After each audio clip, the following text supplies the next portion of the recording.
Hello everyone, কেমন আছো সবাই? আশা করছি সবাই ভালো আছো। আমিও ভালো আছি। তো আবারও একটা নতুন ব্লগে তোমাদের সবাইকে স্বাগতম। তো আজ আমি সকালবেলায় চলে গেছিলাম বাজারে, আমার একটু কাজ ছিল। তো কাজগুলো শেষ করতে করতে অনেকটা বেজে গিয়েছিল, 2-3টে। তারপর ভাবলাম যে কিছু খেয়ে যাই।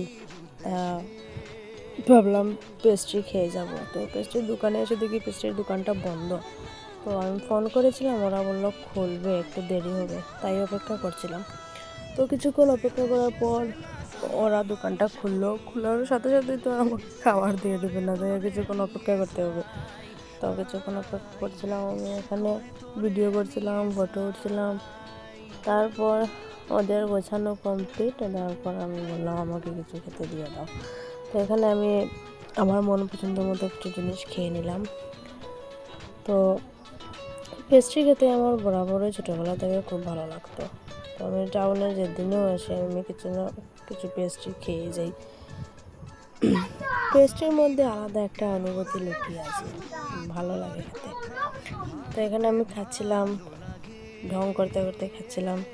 তো তারপর খাওয়া দাওয়া শেষ করে বাড়ির জন্য কিছু নিয়ে নিয়েছিলাম, আমার ছোটো ভাইয়ের জন্য।